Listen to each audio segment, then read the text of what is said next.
અને કર્મના મહાત્મ્ય દ્વારા આપણને બધાને સમજાવ્યું વાલા કુટુંબીજનો કે એક સામાન્ય છે, પછી મધ્યમ છે.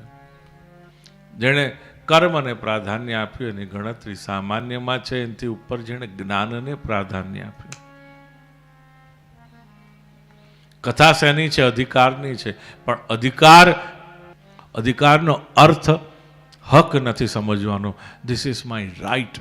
ના, અધિકારનો અર્થ છે યોગ્યતા, પાત્રતા, માને વિચ ઓથોરાઇઝ યુ.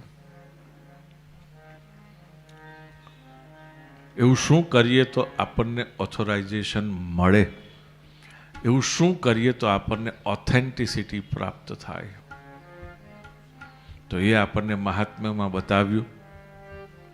અને મહાત્મ્યમાં આપણને બધાને સમજાવ્યું કે just B free from anything and everything.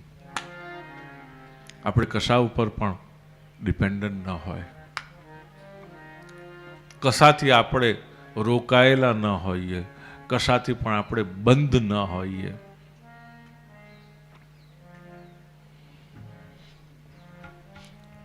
તો પ્રથમ સ્કંદ અધિકાર લીલા આપણને બધાને યોગ્ય બનાવે છે, રાઈટ બનાવે છે, એપ્રોપ્રિએટ બનાવે છે.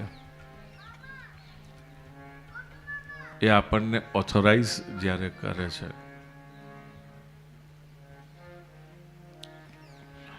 મધ્યમાધિકારની અંદર જ્ઞાનની ચર્ચા કરે છે. કહે છે કે કર્મને શુદ્ધ કરવું છે તો કર્મને શુદ્ધ કરવાનો ઉપાય એક જ છે વાલા કુટુંબીજનો, કે આપણે વિચાર, વાણી અને વર્તન આ ત્રણની અંદર કેવલ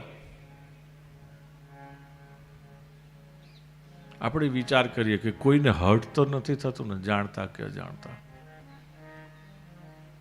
કોઈને નુકસાન તો નથી પહોંચતું ને? કોઈને આપણા વિચાર, વાણી અને વર્તનથી ક્યાંક આપણે જ મોટા છીએ, યોગ્ય છે ને બીજા અયોગ્ય છે એવું તો આપણે સિદ્ધ કરવાની ચેષ્ટા કે કુચેષ્ટા નથી કરતા ને.